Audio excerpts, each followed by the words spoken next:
Muy buenos días.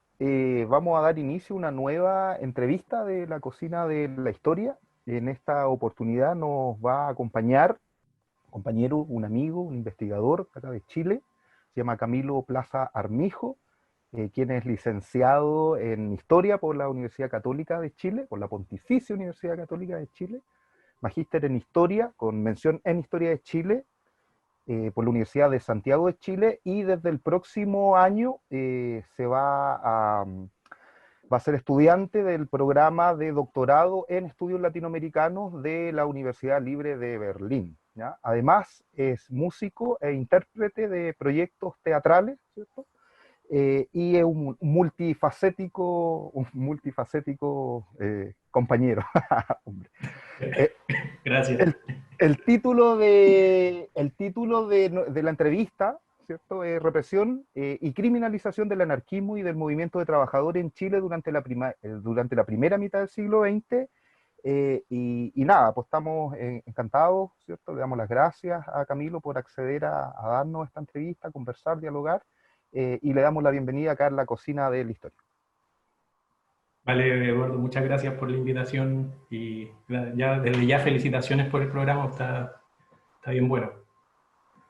Muchas gracias, Camilo. Sí, como hemos señalado en más de una oportunidad, la idea es socializar, poner en común nuestras investigaciones, nuestras perspectivas metodológicas,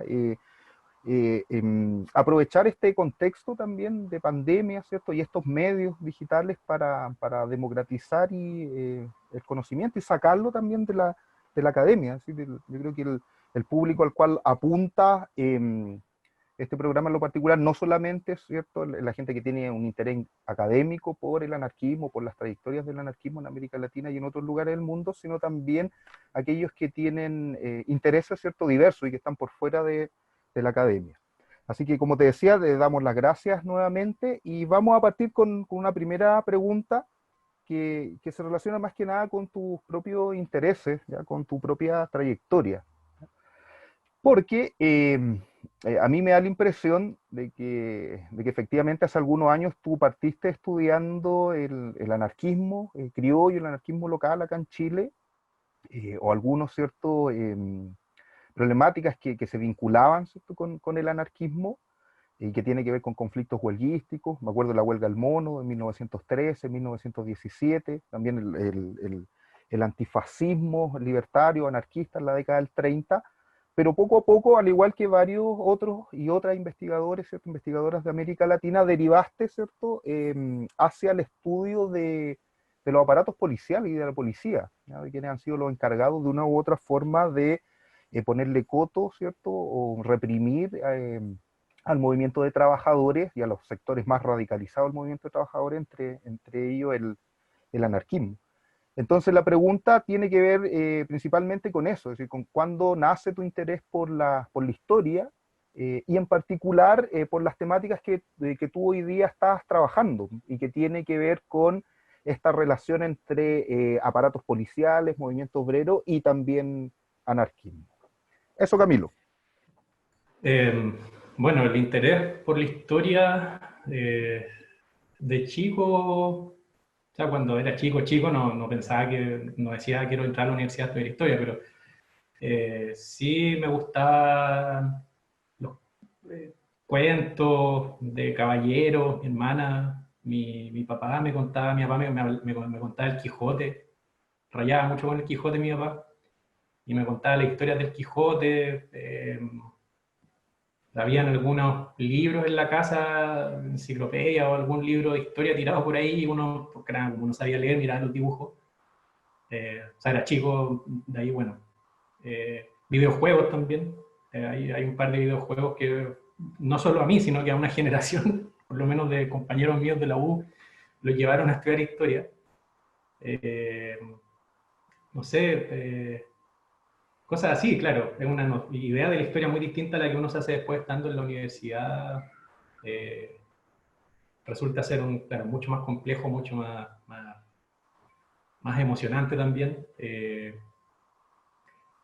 Y hasta que, bueno, llegó el momento de dar la prueba de ingreso a la universidad y entré a Historia en la Católica.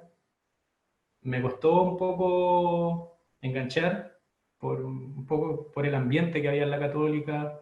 Los ramos que tuve al comienzo no me interesaron mucho, quizás. Hasta ya tercer año de universidad empecé a tomar seminarios y ahí tuve la posibilidad de tomar clases con Julio Pinto. Ahí, bueno, él hacía un seminario sobre cuestión social, y yo creo que ese fue el gran cambio, así como el giro, y lo que me hizo darme cuenta, decidirme que me quería dedicar a la historia,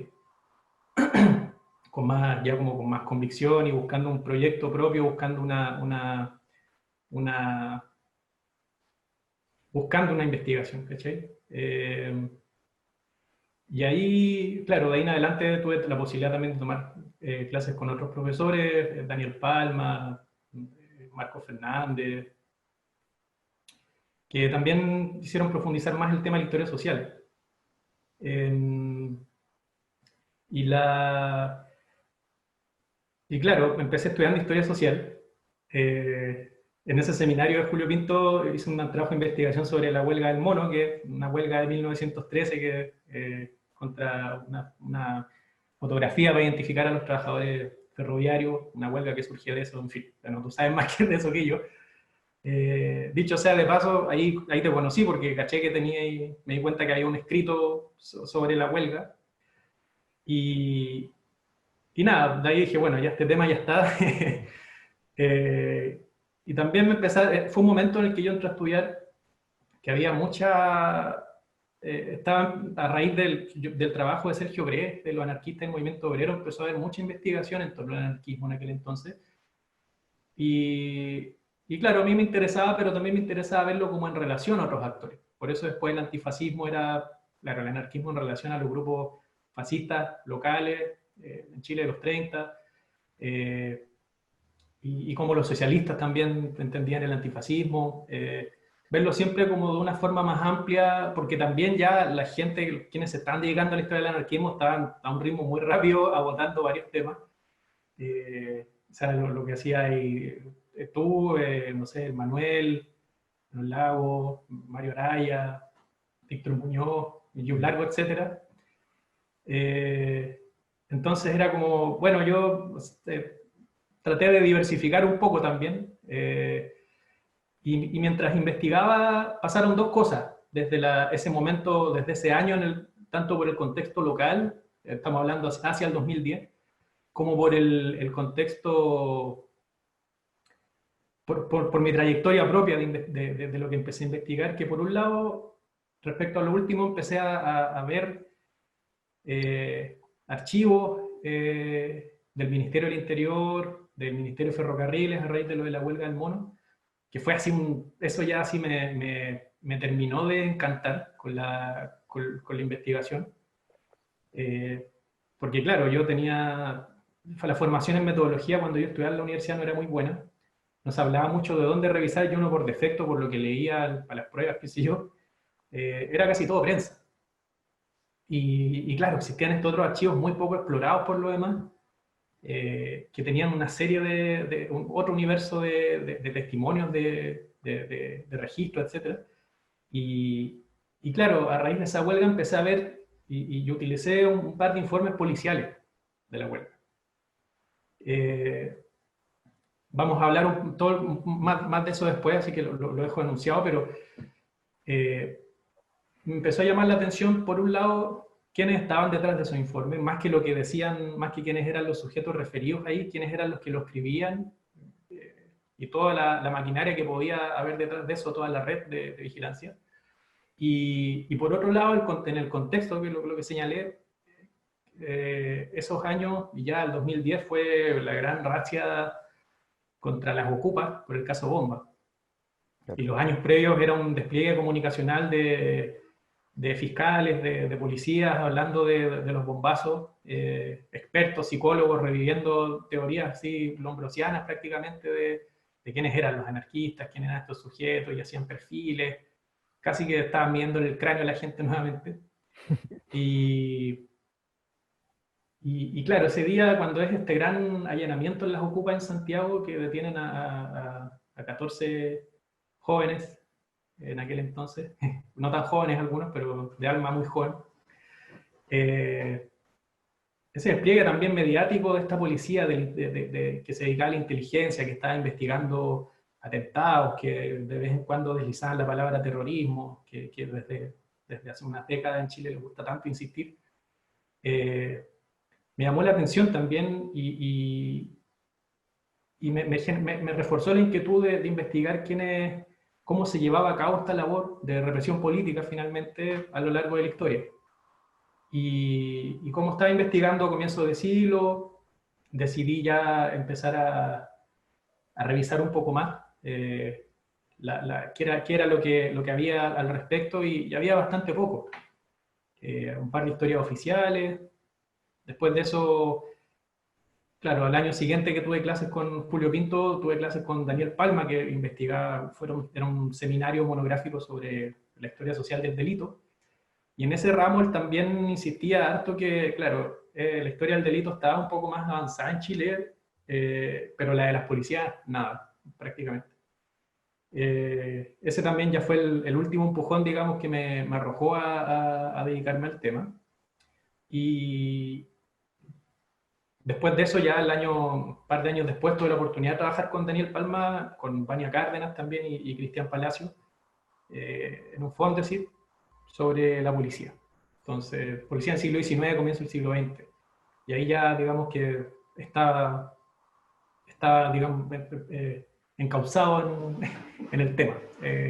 Entonces, claro, fue un poco el derrotero de los archivos, de inquietudes propias y el contexto represivo local, que desde ese entonces hasta la fecha no ha dejado de ser, de crecer, de ser más urgente, de ser analizado también en perspectiva multitemporal desde muchas disciplinas.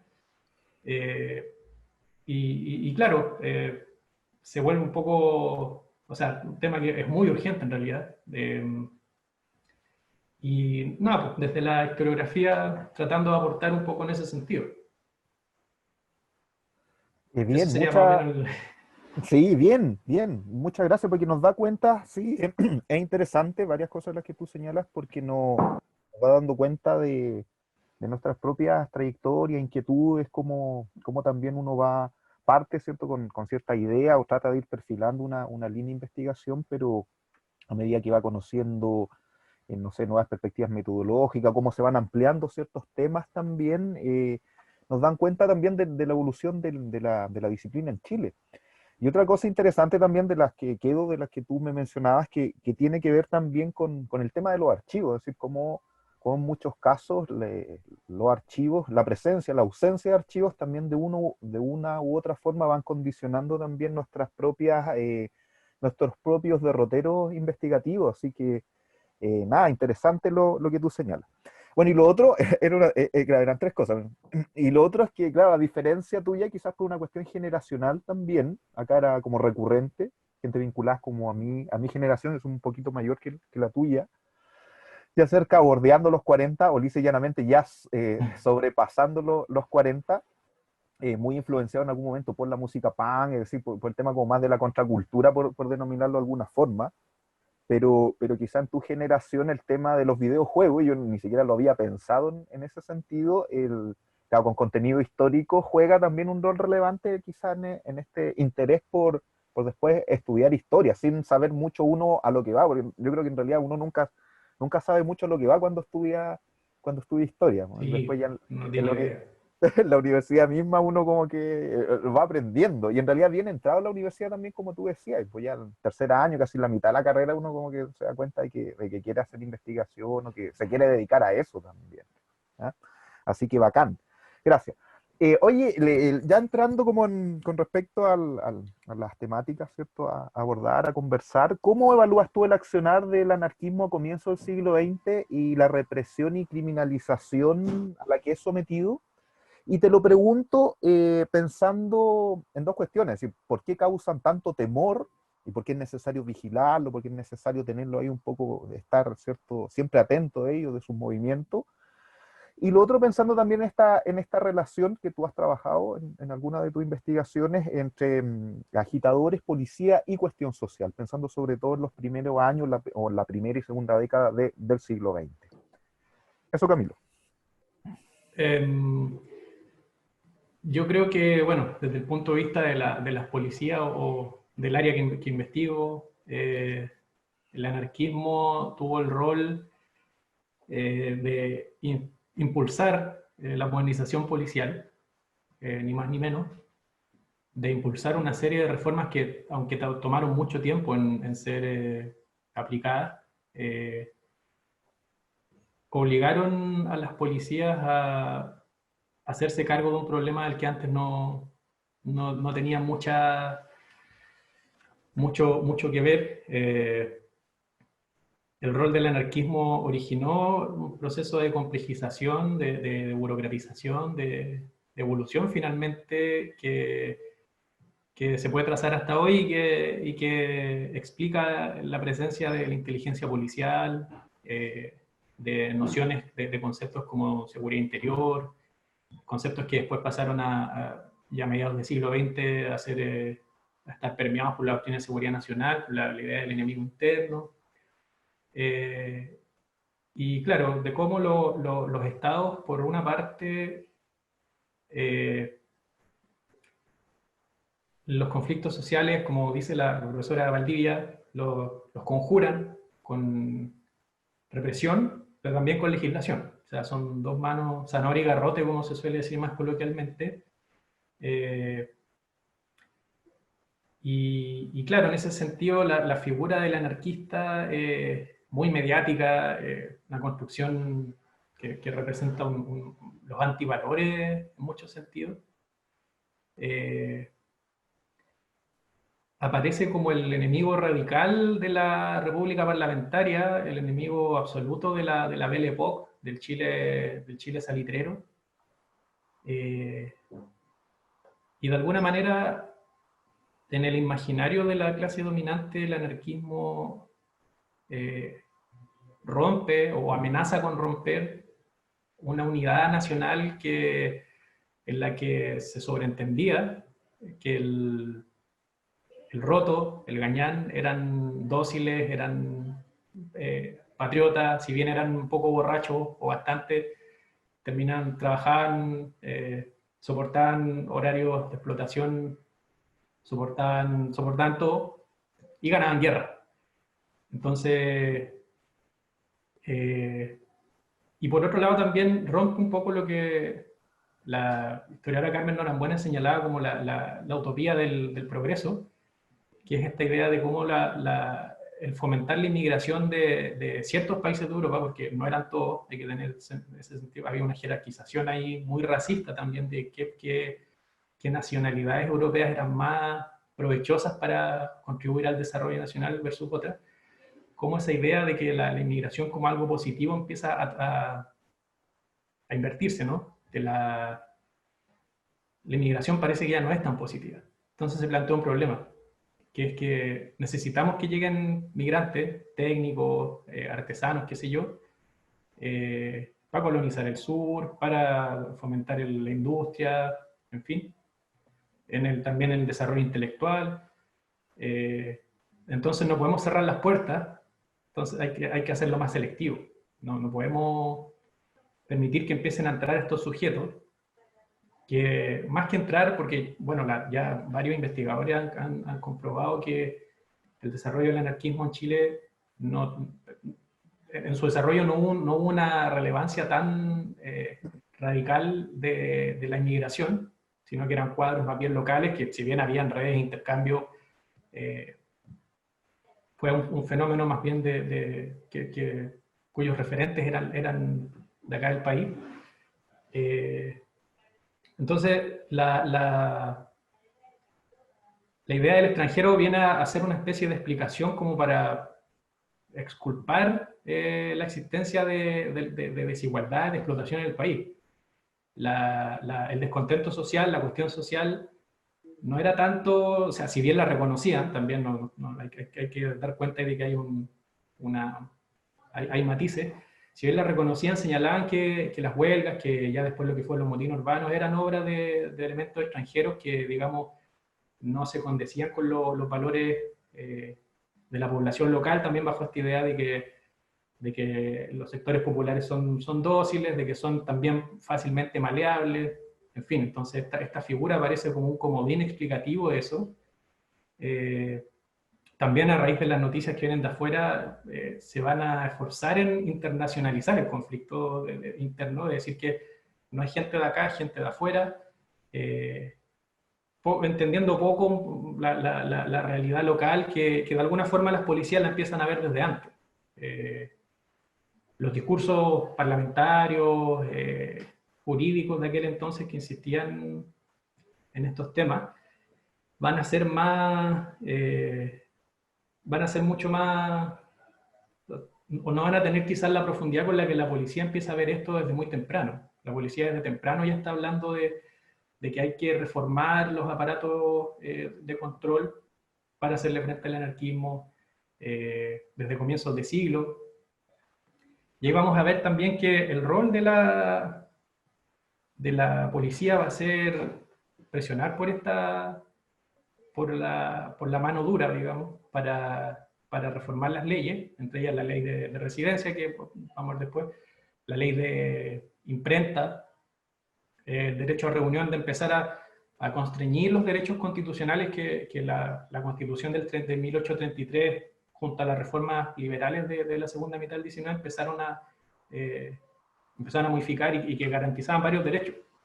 Entonces, va a plantear directamente esta pregunta sobre las policías, el tema de cómo garantizar el orden en el campo dentro de la legalidad. Por ejemplo, con la repartición de proclamas, y era un problema. O sea, las policías le escribían a los jueces, detuvimos a Magno Espinosa, por ejemplo, que era como el agitador estrella de comienzo del siglo XX en Santiago. Claro. Lo detuvimos, pero no hay ninguna ley que le vamos a aplicar porque en Chile la libertad de expresión está garantizada. Se puede decir lo que sea mientras no se habían unas restricciones muy chicas y que en todo caso significaba una multa en dinero. No podemos hacer nada.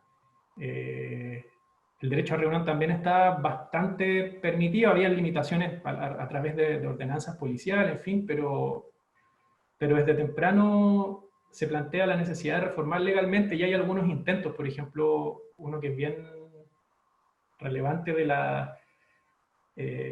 1892, un proyecto de ley que presenta Pedro Montt para castigar con cárcel a los que inciten a la huelga y a los que, claro, a los agitadores. No decía la palabra agitadores, o sea, decía agitadores, pero buscaba controlar el derecho al trabajo, proteger el derecho al trabajo, reprimiendo el derecho a huelga.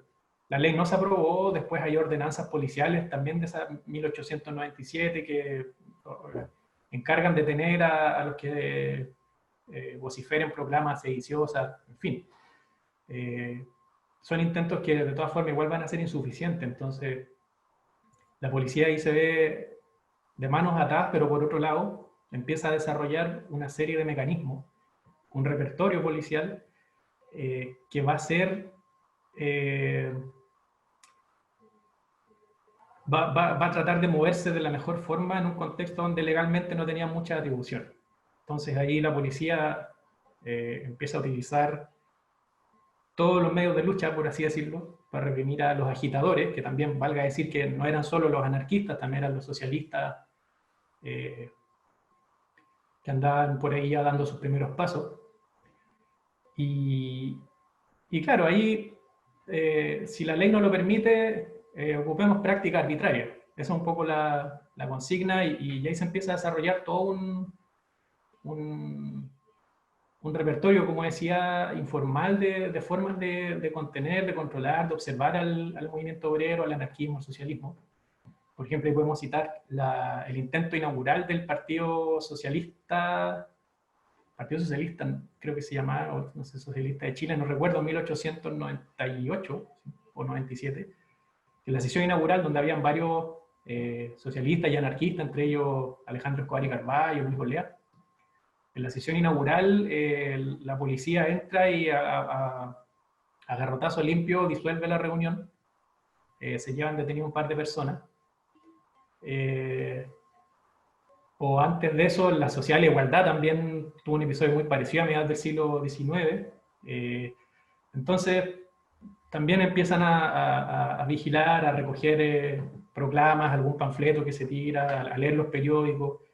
Y ahí empieza este repertorio que señalaba más informal, que va a ser reñido con la ley, directamente, aprovechándose de sus vacíos también, que van a empezar a utilizar contra el anarquismo, contra el movimiento obrero y el socialismo, y que también va a innovar sobre su forma, pero también va a tomar prestadas muchas prácticas de la represión a la delincuencia común, que era lo que sabía hacer la policía antes de que la cuestión social tomase ribetes más políticos. Entonces, claro, la vigilancia, la infiltración, las torturas, el soplonaje, son cosas que se utilizaban con la delincuencia común, no son una novedad surgida en el seno de la represión a los movimientos sociales del cambio de siglo.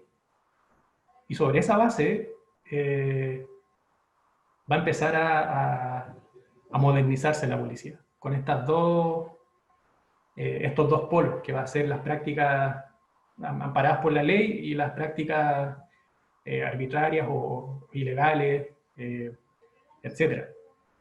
Y claro, ese primer impulso viene del anarquismo, básicamente. O sea, no hay que olvidar al socialismo, pero el principal impulsor de la modernización policial en términos de represión política es el anarquismo. Y claro, ahí hay un desarrollo posterior que, bueno, ya lo vamos a ver en la segunda década, tercera década del siglo XX, pero es la interpelación más directa y da cuenta también de que los desarrollos, los cambios institucionales en las policías son, en su mayoría, y esto no lo digo solo yo, lo dicen incluso historiadores oficiales de las policías en Chile, las modificaciones, reformas policiales siempre están más gatilladas o son movilizadas por coyunturas políticas y sociales antes que por el tema de la delincuencia. Tenemos así las reformas que hizo Diego Portales con intento de controlar a la oposición, las reformas policiales, reformas que introduce Balmaceda también, que después se van el bando constitucional, los que lo derrocan, van a señalar que es que estaba tomando ribetes dictatoriales esa policía. La primera vez, la policía entra como un actor político ahí la guerra civil aparece muy, muy presente, como la policía ya era un actor político y como lo va a hacer con más fuerza durante todo el siglo XX. En el manifiesto donde digamos, señalan este quiebre entre el gobierno y el Congreso, señalan que uno de los argumentos era el uso político que estaba haciendo Balmaceda a la policía. Claro, ese uso político, cuando se trata de un conflicto dentro de la clase dominante, era una aberración, pero si la policía era utilizada para reprimir políticamente a los sectores populares, sea como fuera, no era tan complicado. Y eso fue el espacio y lo que la oligarquía esperó de la policía durante todo ese tiempo, durante el comienzo del siglo, que se habla mucho de la incapacidad del Estado de resolver los conflictos sociales en aquel entonces y que lo obligaba a recurrir a la represión vía militares, lo que es cierto, pero esa visión olvida un poco que, por otro lado, las primeras décadas, o ya si lo extendemos más, 2 décadas del siglo XX, son una etapa de aprendizaje de las policías, donde la observación al movimiento obrero, al anarquismo, al socialismo, de una observación, digamos,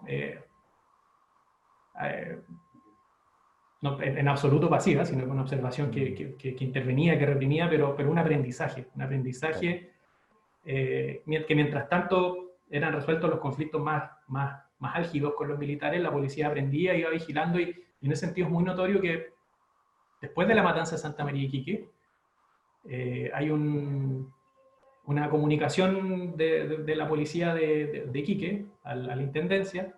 No hay que olvidar que en esa época las policías dependían de las intendencias de cada provincia, donde dice necesitamos desarrollar nuevas, avanzar en la identificación policial para detener a los cabecillas y evitar que estas cosas pasen.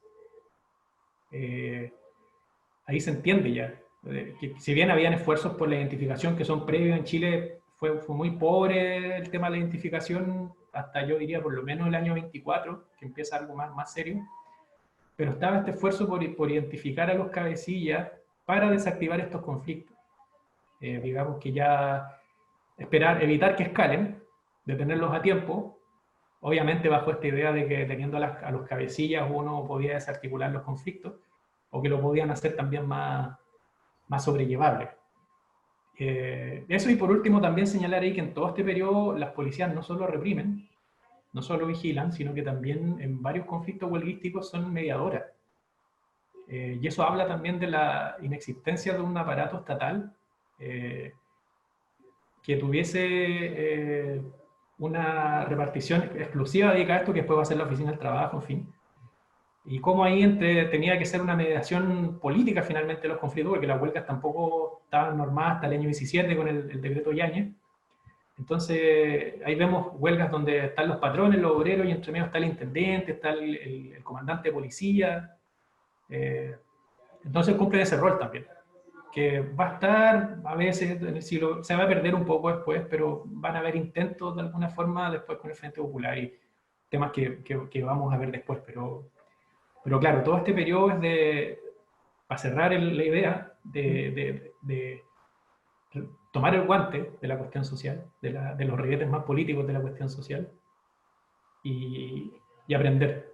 Y ensayo y error, aprender, desarrollar formas de policialización del conflicto, que ya después, hacia los años 20, lo vamos a ver mucho más, en un mucho mejor pie, digamos. Sí, eso es como en relación a la pregunta, es como la idea más general. Sí, bien. Yo creo que hay varias cosas ahí que se desprenden de lo de tu respuesta, de lo que tú señalas. Porque claro, tiene que ver con un aprendizaje, tiene que ver con estos discursos que ponen en tensión que son discursos más radicales que ponen en tensión el orden dominante. Hay un contexto, ¿cierto?, donde el movimiento obrero está llevando a cabo manifestaciones huelguísticas, se está apropiando del espacio público. Es decir, yo creo que ahí hay una pugna, y en ese proceso claro, la policía, como tú dices, o los aparatos policiales se van perfeccionando precisamente para vigilar, para reprimir, inclusive también para criminalizar o instalar ciertos también discursos criminalizadores, pensando también esta idea del agitador profesional, el agitador inmigrante profesional, también un poco en torno a lo que tú decías.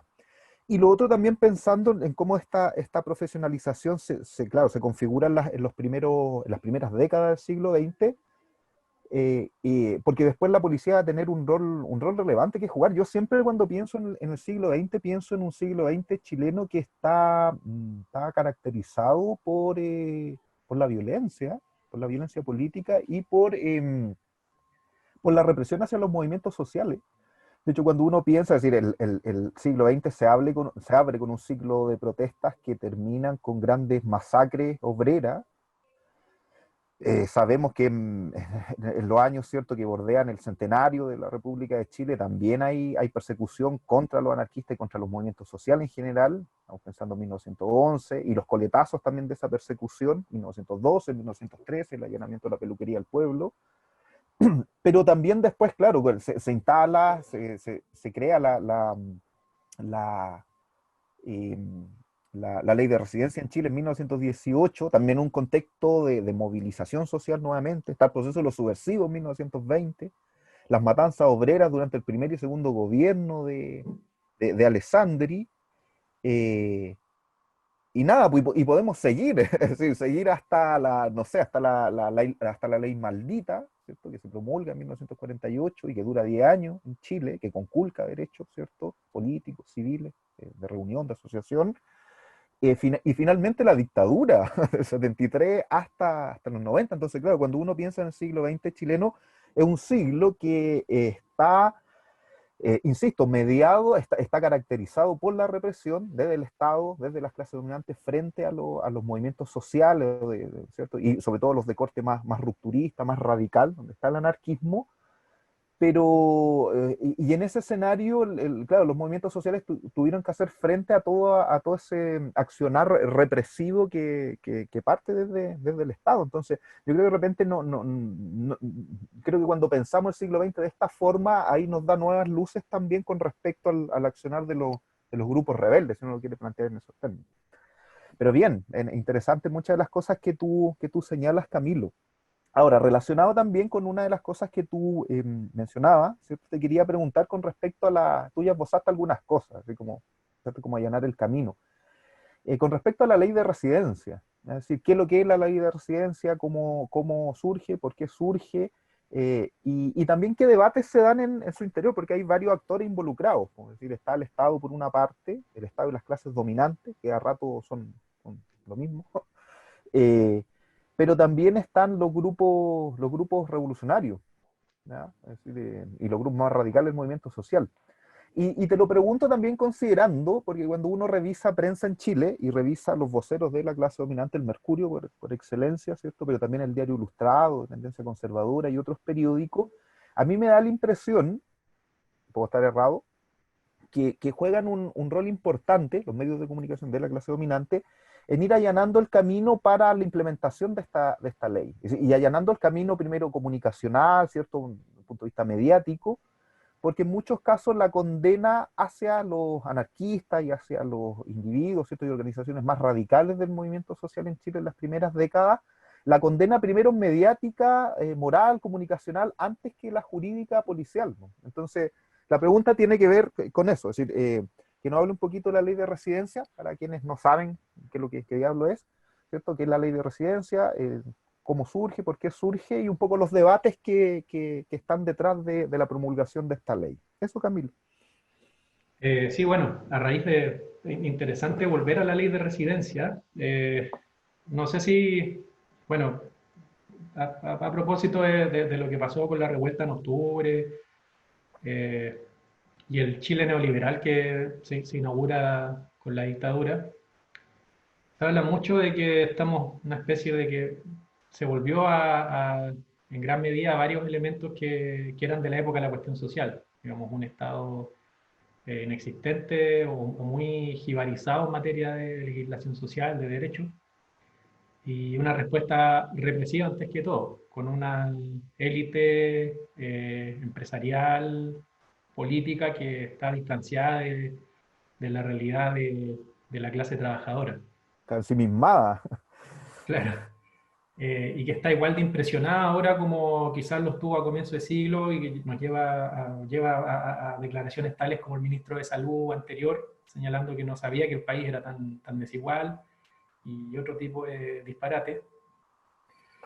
Y claro, entre ellos el tema de la migración ahora está volviendo a ser un tema de discusión y para el Estado está siendo un problema.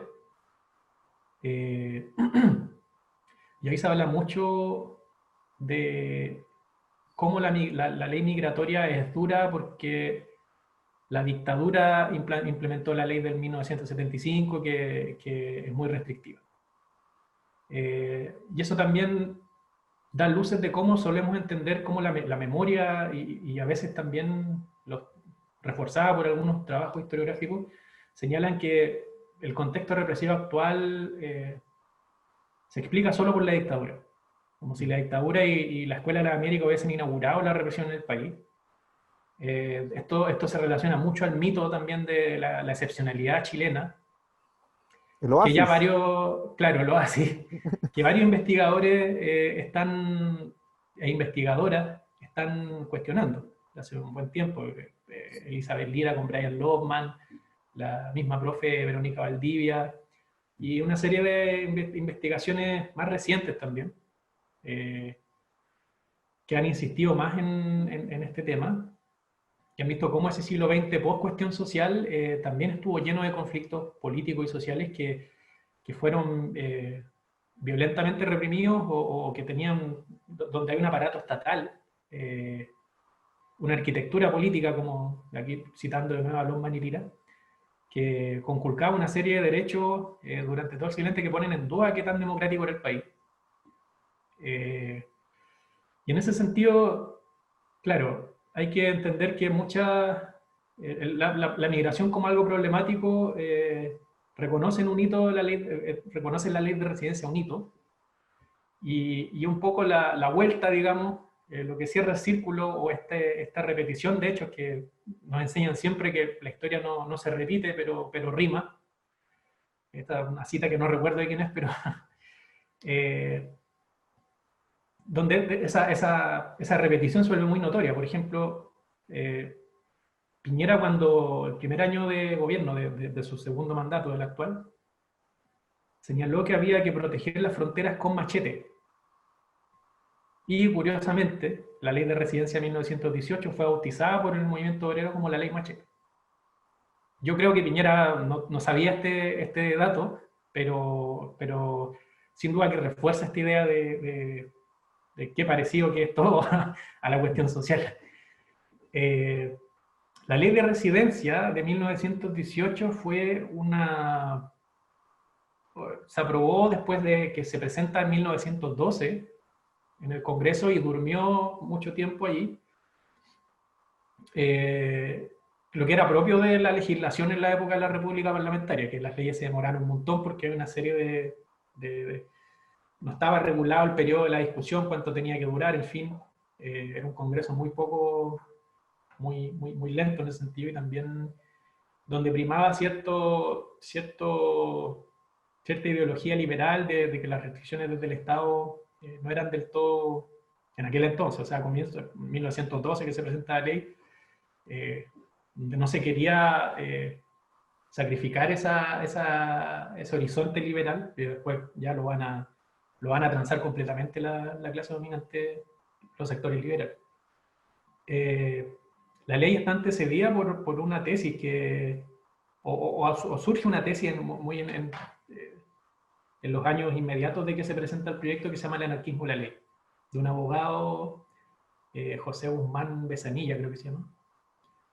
Y claro, él va a insistir desde el espacio académico sobre la necesidad de implementar una ley de residencia, de nuevo bajo esta idea de que la conflictividad social y la radicalización de los sectores populares, de una parte de ellos, se debía a la labor de individuos malsanos, agitadores, en fin, una serie de adjetivos bien curiosos, que llevaban a cabo y que se aprovechaban de la ignorancia y del embrutecimiento del trabajador chileno para hacerse, digamos, el sustento. O sea, van a ser tipos que son mantenidos, digamos, de estas masas ignorantes de trabajadores.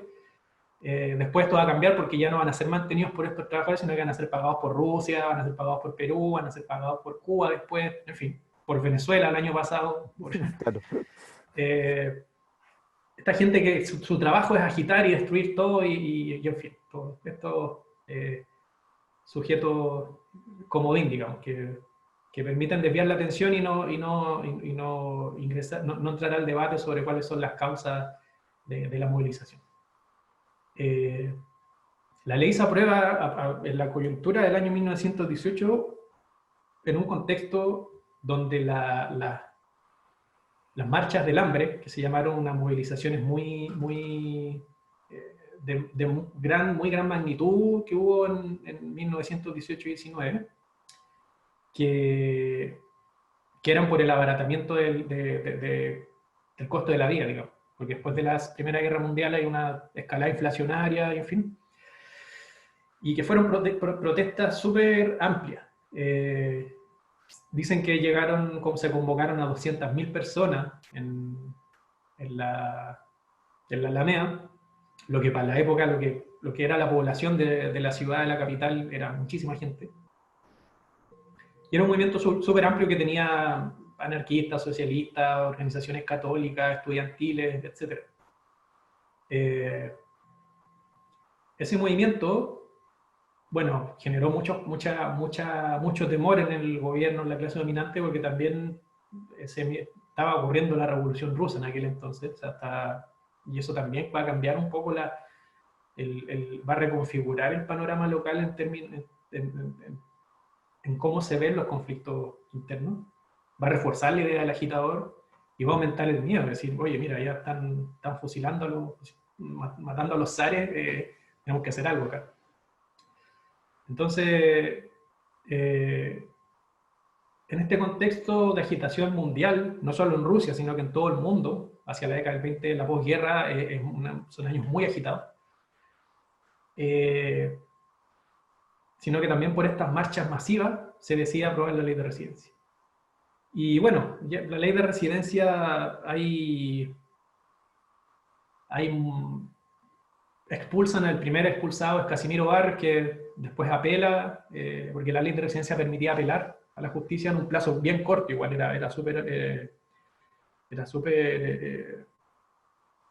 era difícil de sortear. Logra apelar y después lo expulsan igual años después, pero es el primer expulsado. Él era español, pero llevaba más de 10 años viviendo en Chile, tenía familia, todo. Y es el primer expulsado. Y de ahí hay un listado que también, eso es lo curioso, la ley de residencia no, después que se implementa, no hay una gran expulsión de extranjeros. Lo que da cuenta de que el problema no iba por ahí. Claro. Va a marcar eso una inflexión también porque va a demostrar que controlando el ingreso de extranjeros y expulsando extranjeros tenidos por peligrosos, no se iba a conseguir mucho. Hay que señalar también que antes de eso, antes de la ley de residencia en 1913, en la huelga general de Valparaíso, en la huelga del mono, visita a Chile el anarquista peruano Eulogio Tazú, que va a ser detenido, torturado y mandado de vuelta a Perú sin ley de residencia. Entonces también hay que reforzar esa idea de que sin haber ley de residencia, 5 años antes de su promulgación, la policía igual se las va a ingeniar para expulsar a estos personajes indeseados. Y claro, esta ley una vez promulgada, el conflicto, lejos de disminuir, va a aumentar. Junto a eso también se establecen algunos reglamentos respecto a la realización de concentraciones, de meeting. Se van a pedir, no sé, la autorización, quiénes son los oradores, el recorrido, en fin. Lo que es también un intento de regular o de controlar esta libertad de reunión.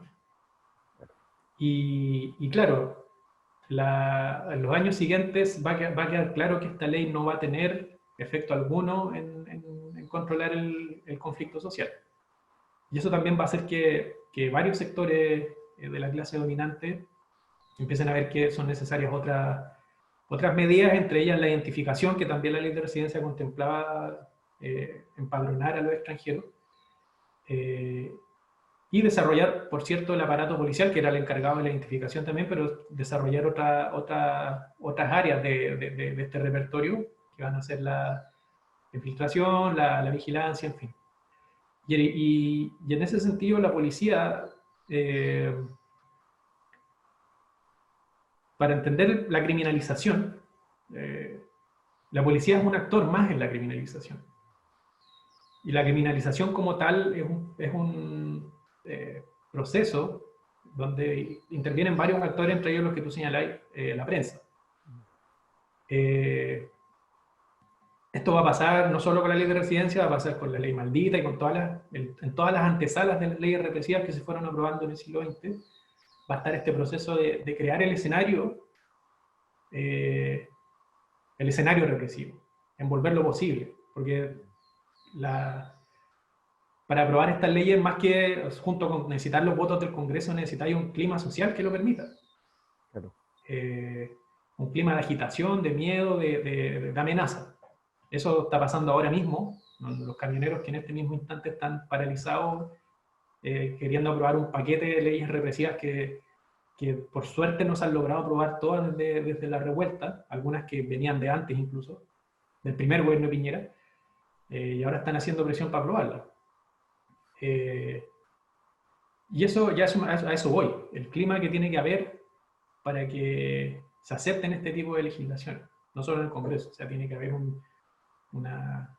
Tienen que tener legitimidad social hasta cierto punto, de un sector eh, de la sociedad. En ese sentido, claro, la prensa influye y la policía también influye mucho en el gobierno y también en los medios. La policía tiene en los medios una caja de resonancia donde lo, la información privilegiada que pueda contar la policía va a ser fundamental para inclinar la balanza. Información que puede ser inventada o no, o sea, varias leyes se han aprobado bajo la idea de, no solo la ley de residencia, leyes posteriores, bajo la idea de un posible complot comunista o ibañista o qué sé yo, y ahí lo que diga la policía es muy fundamental. Eh, Porque tienen un rol donde la labor propia le da mucho peso a las afirmaciones.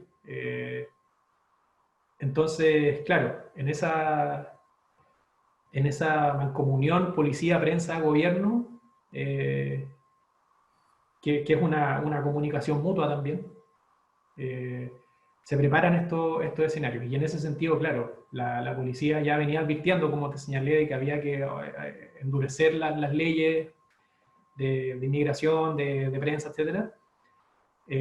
La prensa también insistía en la necesidad de esto, y el gobierno también. Además que la ley no había sido, no había podido ser aprobada hasta que el año 1918, igual con la oposición de los demócratas, por ejemplo, socialistas, eh, se aprueba. Pero claro, hay que entenderlo como un proceso largo que no es tan largo. O sea, si lo consideramos, por ejemplo, que la ley antibarricadas que se aprobó el año pasado, a comienzos de este año, perdón, Parece que al comienzo de este año. fue aprobada, fue impulsada en el primer gobierno de Piñera, era la ley Hinspeter, muy Mm. parecida. Y muchas leyes que ahora se están buscando aprobar estaban antes durmiendo ahí, no estaban las condiciones para impulsarla, pero están ahí y están a la espera de que el escenario represivo, de que la convulsión les permita entrar. Con la ley de residencia fue un poco lo mismo. Pero como vimos, no fue eficaz en absoluto porque eh, en los años 20 las huelgas, hubo de nuevo matanzas, en fin, o sea, ya hubo que poner ahí, hubo que hacer una reforma mucho más profunda en el Estado que aprobar una mera ley de residencia o una ley de conciliación de huelga. Eso también esa, todo ese proceso está bien reflejado, bien expuesto, explicado en el trabajo de la profe Verónica Valdivia, con su coerción, subversión y consenso. Subversión, coerción y consenso, perdón. Bien, Camilo, bacán. Hay varias cosas de nuevo claro, que uno ahí podría entrar a picar también, pensando claro, la ley de residencia que se implementa en Chile en 1918 también es tributaria de las leyes que se están creando en otros países latinoamericanos, pensando en la ley de defensa social en Argentina, la misma ley de residencia en Argentina, y también en otros países. ¿Ya? Recuerdo que la tesis que tú mencionabas, es el anarquismo y la ley, se hace alusión, claro, a esta idea de que los países europeos están creando, o que ya vienen desde el siglo XIX, las últimas décadas del siglo XIX, creando leyes de residencia, expulsando a los elementos malsanos, y que esos elementos malsanos están llegando a Sudamérica por el Río de la Plata, ¿cierto? Mucho, es como esa idea de que llegan a Chile y que en estos países estos agitadores hacen lo que quieren porque acá las leyes de residencia son inexistentes todavía. Pero bien, oye, metiéndonos ya más en el terreno de las policías, de los aparatos policiales a comienzos del siglo XX, nada, que nos cuentes un poquito, así brevemente, cuáles son esos aparatos policiales. Estoy pensando en la Policía de Santiago, en la sección de seguridad, ya que cuando uno revisa prensa a propósito del anarquismo son quienes están siempre pendientes de la vigilancia y de poner coto a sus actividades, pero también la Oficina de Informaciones que se crea después, lo he leído en alguno de tus trabajos, pero también me interesa, o quizás sería interesante que nos contaras de quiénes componen estos aparatos policiales, quiénes son. ¿Ya? Hay harta discusión también a comienzos del siglo XX en la prensa a propósito de algunas también situaciones en lo particular, que la composición de esa policía es bien lumpenesca igual. ¿Ya? Ahí hay una discusión que podemos tener. Y lo otro, ¿y cuáles son sus principales atribuciones y funciones? ¿Ya? Eso, es decir, ¿cuáles son los grupos aparatos policiales, ¿cierto? Que se crean, que operan en las primeras décadas del siglo XX, quiénes los componen y cuáles son sus atribuciones?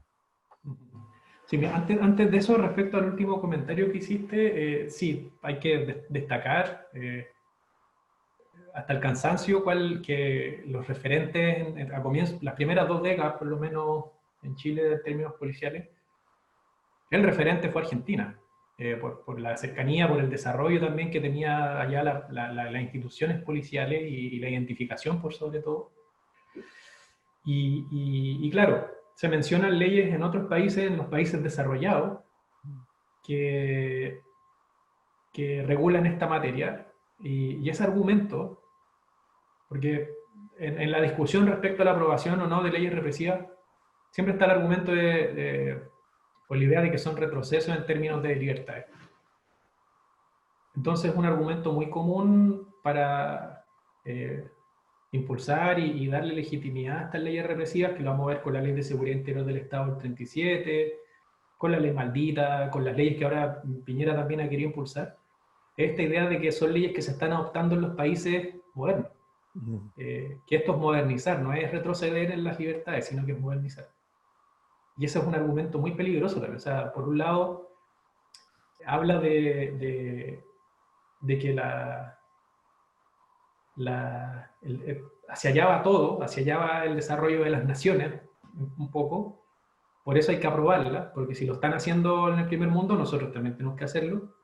Y por otro lado, demuestra la contracara de eso, es cómo la idea de modernidad en absoluto es un tránsito hacia progresivo, hacia las libertades y el bienestar. Al contrario, o sea, algo que han mostrado investigaciones historiográficas o teóricas, citando a Giorgio Agamben, es que el siglo XX, y sobre todo después de la Primera Guerra, es el siglo del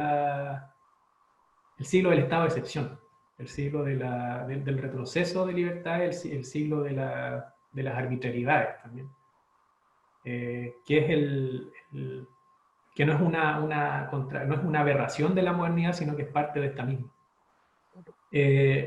Bueno, ahora pasando a la pregunta, haciendo un poco de historia institucional, solo para entrar el periodo en el que nosotros, ya hablando de cuestión social y eso, en el país existían las policías de las ciudades de cabecera, las principales ciudades.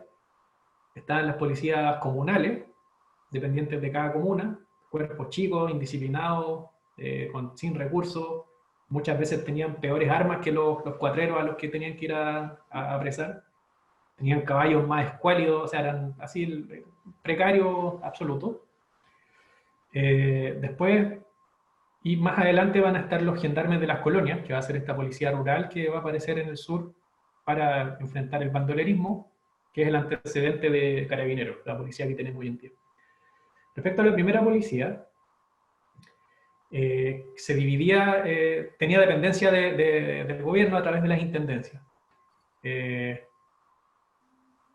Se dividía en la sección de orden, que es la policía uniformada, digamos, la policía, como se dice, preventiva, la policía, el uniformado, lo que hoy en día es Carabineros, y la sección de seguridad, que es la policía civil encargada de labores investigativas.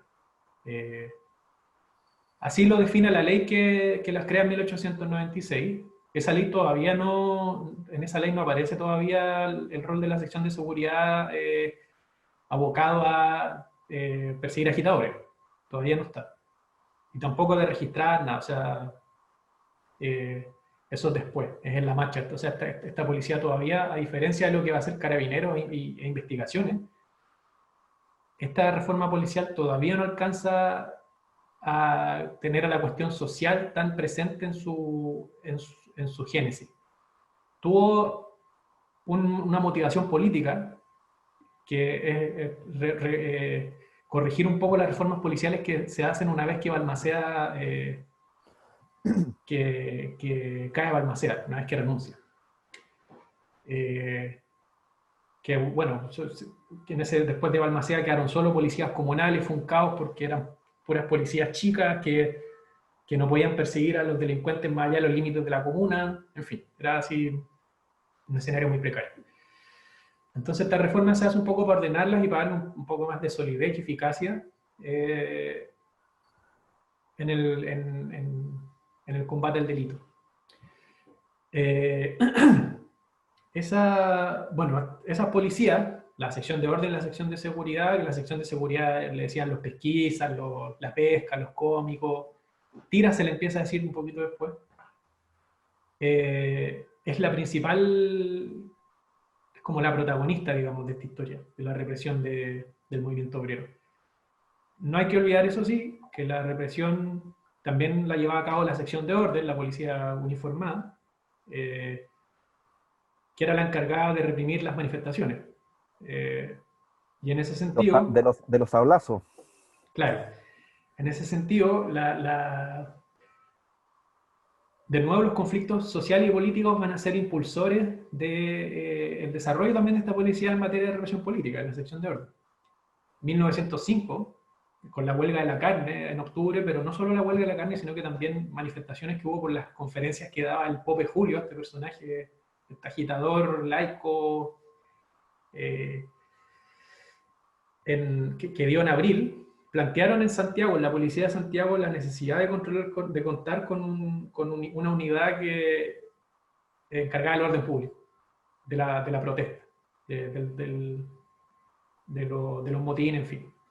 Y ya la Semana Roja va a ser le va a poner, digamos, el punto final a esto de la necesidad de contar con esta policía antidisturbio.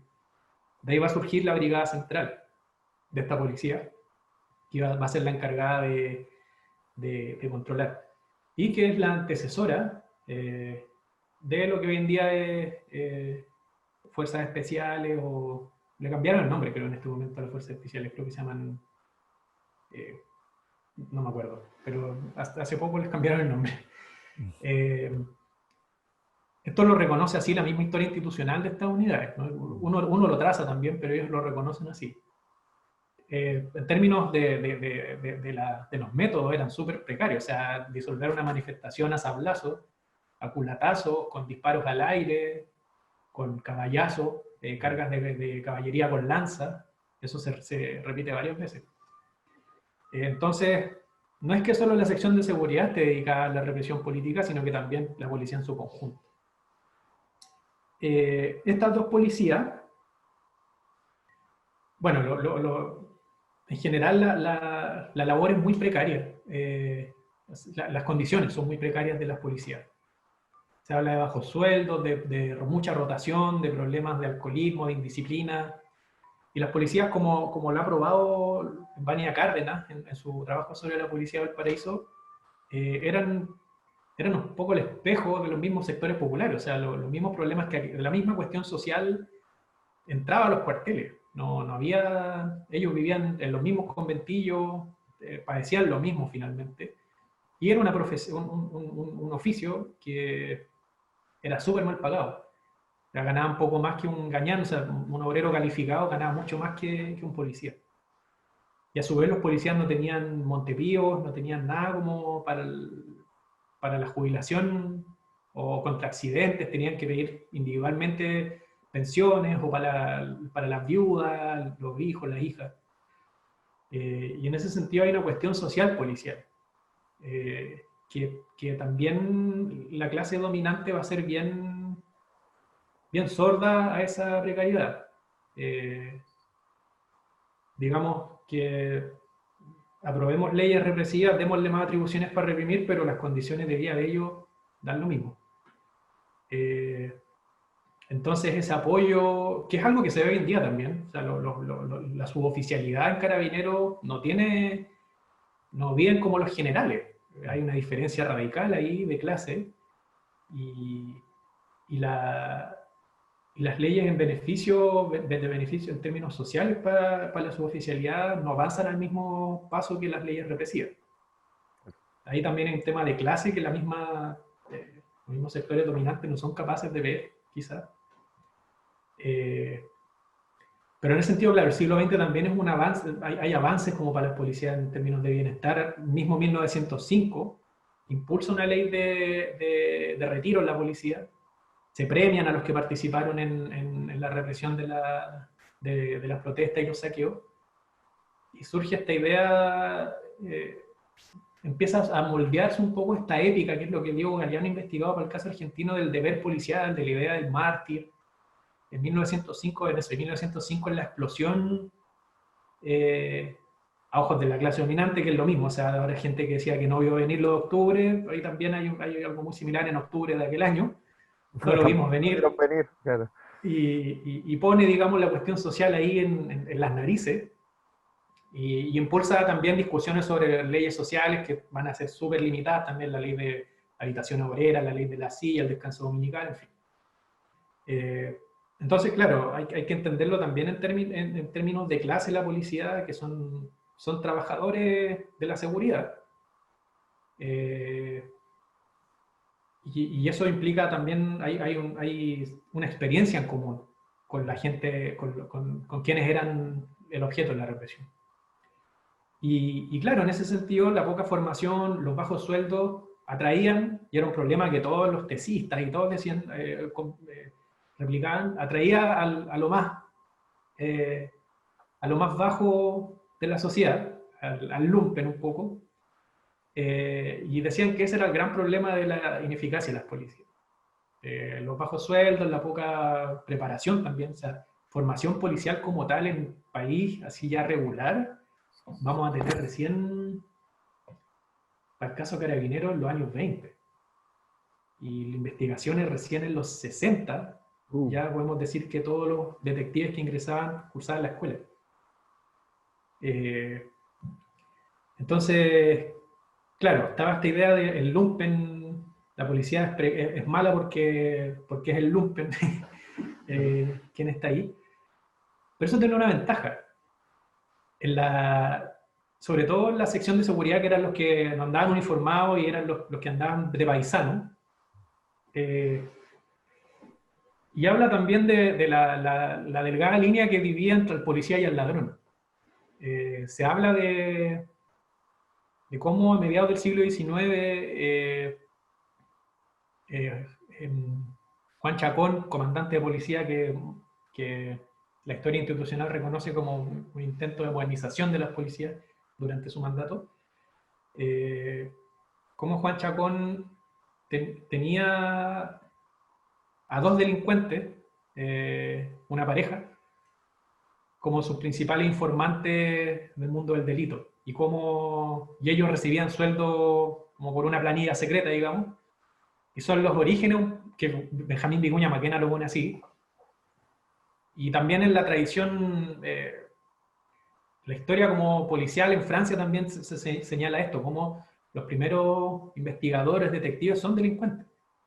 Porque tenemos un contexto donde no hay escuelas policiales, no hay formación policial. Entonces, ¿quién va a conocer mejor el mundo del delito que un delincuente? Este argumento lo usará harto el Eugenio Castro, el jefe de la sección de seguridad. Eso, ¿quién es Eugenio Castro? Háblenos de Eugenio Castro. Dale. Eugenio Castro, a propósito de delincuencia y policía, fue el jefe de la sección de seguridad entre 1900 y 1917. Yo diría que ha sido el jefe policial que más tiempo ha estado en el siglo XX y XXI en el cargo. Y bueno, a él le tocó hacerle frente a toda la conflictividad social de aquel entonces, desde que entró hasta que se fue, y se le acusa de hubo varias campañas de él en contra precisamente por los métodos policiales. O sea, esto que señalaba de que la policía buscaba formas de contener la agitación, de neutralizar a los agitadores. Él sería un poco el que está detrás de esa búsqueda. Bajo su mandato es cuando la policía desarrolla todo este repertorio que va a incluir tortura, que va a incluir montajes, que va a incluir vigilancia, infiltración, etc. Y claro, se le acusa también de ser un tipo muy conectado con la élite santiaguina, entonces tenía un manto de impunidad antes si se judicializaba algo contra él. Básicamente nada pasaba. Se le acusa de amparar casas de apuesta, que eran los garitos de aquel entonces, de prostíbulos, de desapariciones. Hay una serie de cargos que obviamente él desmintió.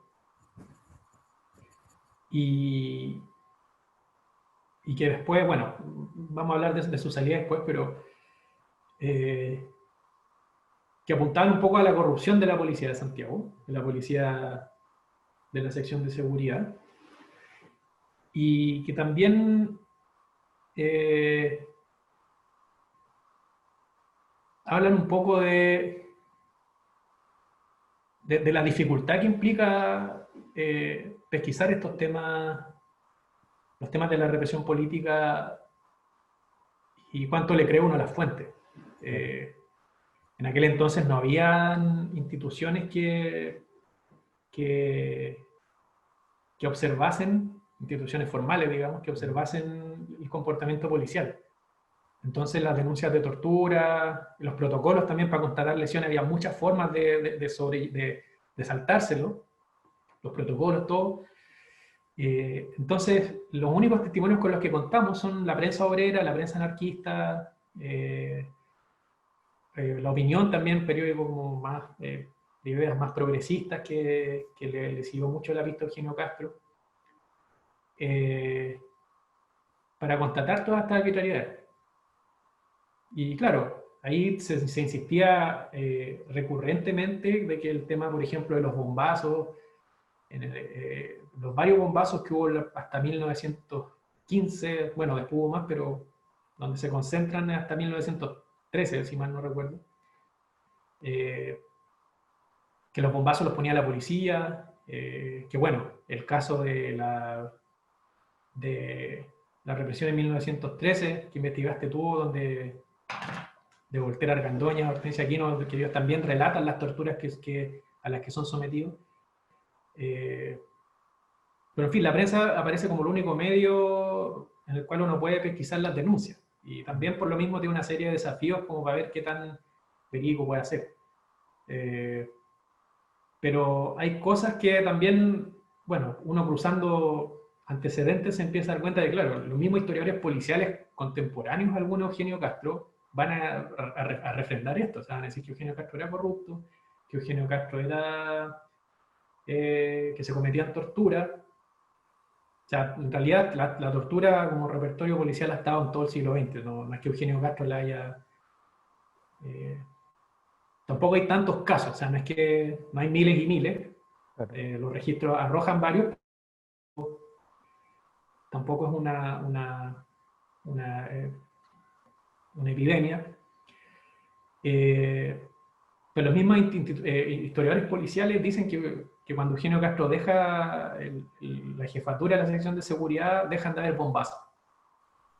Eugenio Castro va a ser después en la memoria de las décadas posteriores recordado como la época brutal, oscura de la policía. Y cuando se refiere a casos de tortura o de corrupción en los años 40, en los años 30, se va a citar, a decir, oye, esta policía carabinera de investigación está actuando como Eugenio Castro, estamos igual que la época de Eugenio Castro. Entonces quedó esa memoria de Eugenio Castro que, por cierto, o sea, no dudó en ningún momento de echar mano a todo lo que estuviese a disposición para reprimir al movimiento obrero. Eso, claro, el texto que tú escribiste expone súper bien las torturas a las que varios anarquistas son sometidos. Eh, y él también, por otro lado, mientras tenía este repertorio ilegal, arbitrario, va a ser el que va a insistir en la necesidad de legislar en materia de restringir libertades, insistentemente. Desde que entra al cargo va a estar en esa. Y, y claro, al ser acusada de amparar a varios delincuentes que eran los que ocupaban la jerarquía de la sección de seguridad, y él mismo decía, mira, estos eran delincuentes, ahora están rehabilitados, ya no son delincuentes y conocen el mundo del AMPA. Entonces, eh, defendía un poco esta labor.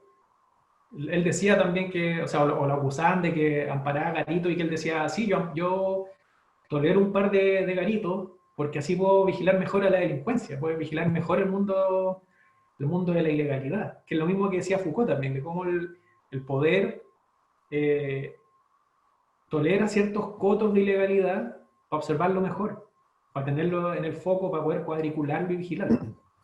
Él se dio cuenta de eso todo en la práctica. Claro.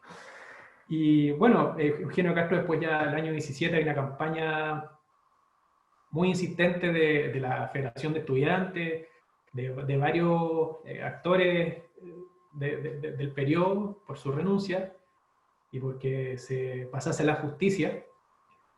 Y después se sabe que mediante un contrato a un delincuente va a intentar asesinar a un dirigente de la fecha, cuando ya la campaña estaba muy ágil. Ese caso explota y bueno, pide licencia, que va a ser una forma muy común de varios jefes policiales después, incluso hasta, si mal no recuerdo, Villalobos, un carabinero, lo hizo un poco así, eh, de irse con tomarse unos días administrativos, después pedir licencia y de ahí desaparece. Eugenio Castro desapareció así. Nunca pagó con cárcel ni nunca dio la cara por las denuncias que se le hacían. Tal se justificaba solo con la intendencia. Eh, Desapareció y lo vamos a ver después en los años de la dictadura de Ibáñez como soplón. Y también con redes si mal no recuerdo, de tráfico de drogas en los años, a fines de los 20. Esto es una denuncia que hace un documento muy al voleo que está en el fondo varios del Archivo Nacional, que se titula Soplones, del año 32, cuando ya un año después de la calle Ibáñez, y señala una serie de personajes que eran soplones de Ibáñez, y varios de esos son policías, no solo en Santiago, sino que en Valparaíso, y varios de ellos tienen conexiones con la droga, en fin.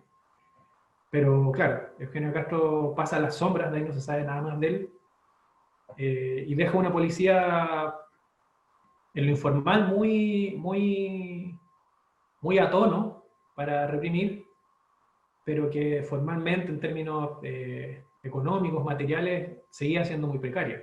Y ya el Estado no podía permitirse esa, esa situación en un contexto en el que, como hablamos atrás, la posguerra va a significar un aumento de la movilización insólito hasta aquel entonces. Bien, Camilo. Sí, varias cosas. Yo creo que, bueno, con lo que me quedo es lo que tiene que ver principalmente con las irregularidades dentro de los aparatos policiales, igual. Es decir, yo creo que, que no solamente, claro, tiene que ver con la dirección de Eugenio Castro en lo particular, con la sección de seguridad, pero claro, que tiene que ver un poco con esta idea como del manto de, de- de- el manto que cubre las ilegalidades que llevan a cabo los aparatos policiales en Chile durante el siglo XX y hasta ahora en realidad también. Es decir, sabemos los desfalcos, ¿cierto?, que han sido denunciados en carabineros en lo particular, ¿cierto?, en el ejército también. Entonces, eh, claro, ahí uno podría rastrear las irregularidades que se han cometido desde el punto de vista histórico de los aparatos policiales en Chile. Oye, ya para ir cerrando, en honor al tiempo, te quería hacer quizás hay dos preguntas que tienen dos patitas. Una, y lo planteo junto porque ya has mencionado algunas cosas con respecto a los mecanismos. que se utilizan para perseguir a las conductas rebeldes. Hablaste de la tortura, el montaje, pero quizá hay que pueda ampliarlo un poquito más.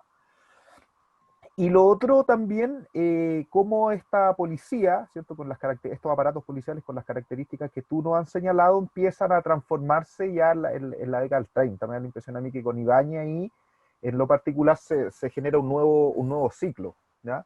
Entonces, son esas dos cosas. Es decir, la primero, para complementar la que ya has señalado, cuáles son los métodos recurrentes para combatir las conductas rebeldes, en particular a los anarquistas. Y lo segundo, cómo esta policía bien poco profesional, estos aparatos policiales bien poco profesionales, empiezan allá a profesionalizarse, a profesionalizarse mucho más desde la década del 30. Si es correcto o no es correcto, ahí tú nos comentas. Bueno, el método, los métodos, insistir en que hay varios que vienen de la práctica contra la delincuencia común.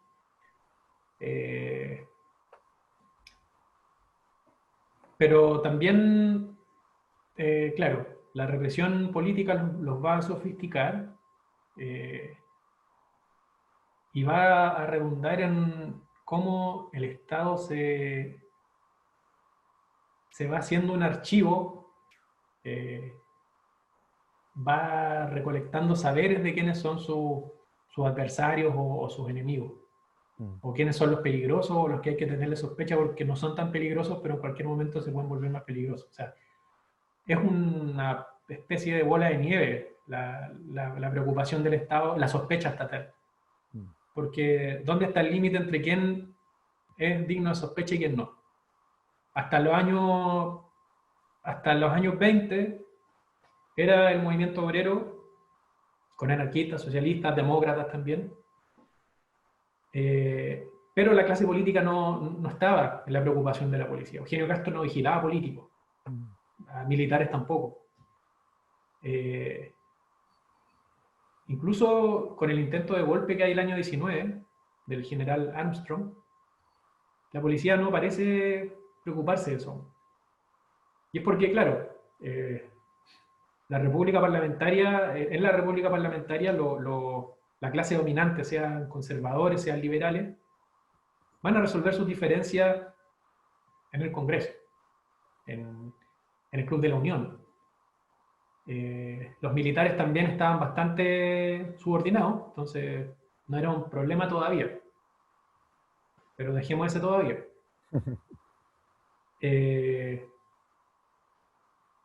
El repertorio, bueno, hay que diferenciar ahí primero entre los informantes o soplones y los infiltrados.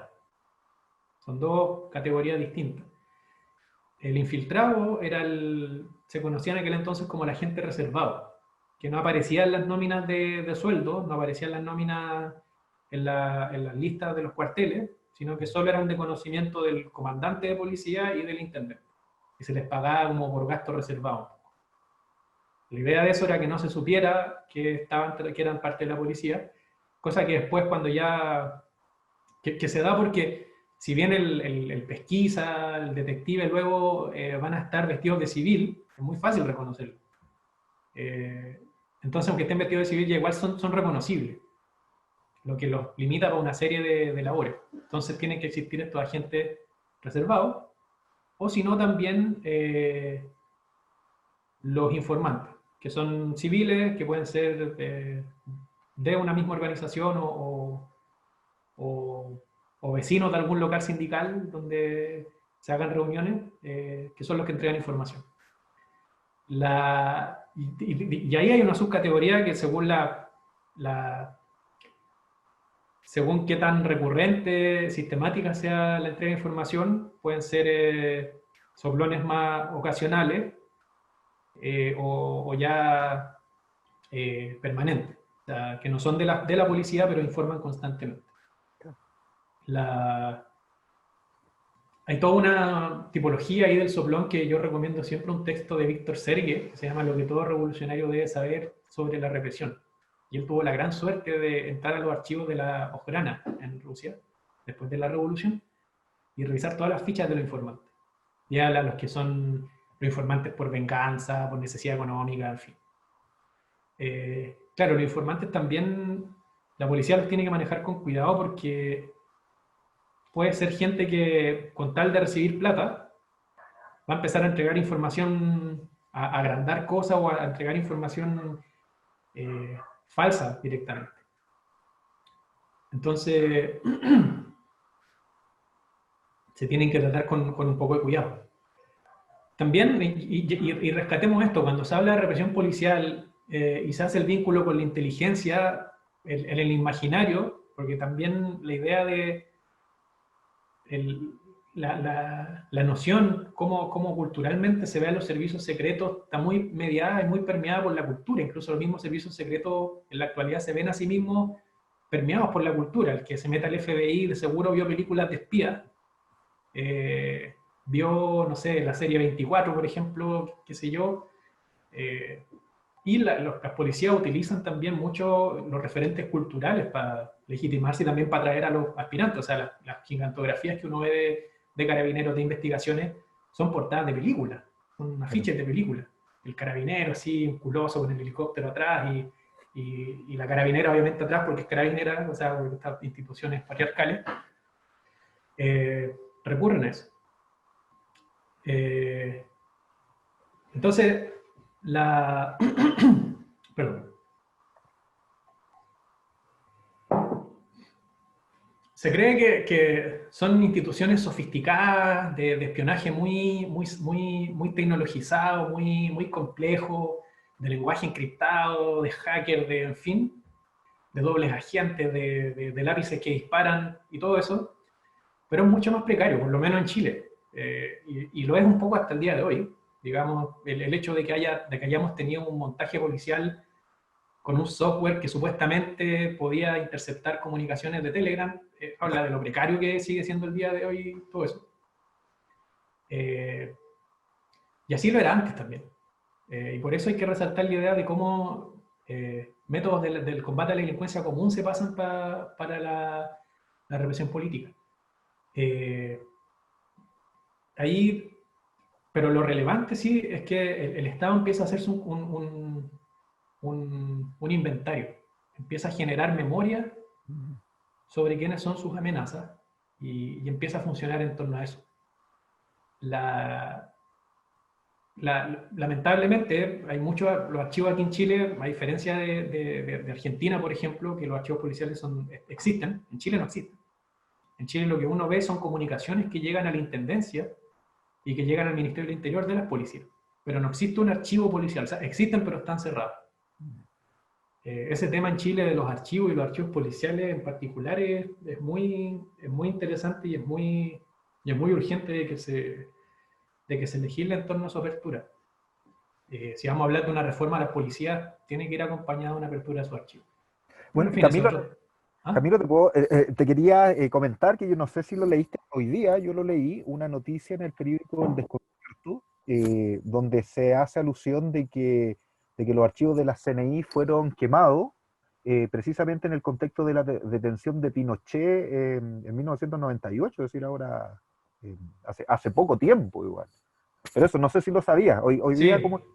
Sí, hay una serie de... La quema de archivos, de hecho, hay un historiador de la policía que escribe en los años 30, que se llama Waldo Ursúa, que se queja de que a comienzos del siglo XX un comandante de policía insensato mandó a quemar todos los archivos, porque no había espacio. Eso lo vamos a ver después cuando llega Frente Popular al poder, cuando llega González Videla, cuando con el incendio de la Moneda, el día del golpe, en dictadura también hubo mucha quema de archivos de la CNI, en fin. O sea, la quema de archivos es recurrente en el país.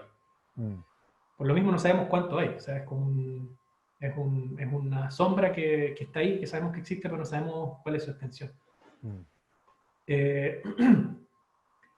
Pero claro, en ese sentido, el archivo tiene necesidad, o sea, el archivo es operativo en las policías, no es una recopilación, mera recopilación, es una herramienta que permite conocer y eventualmente anticiparse.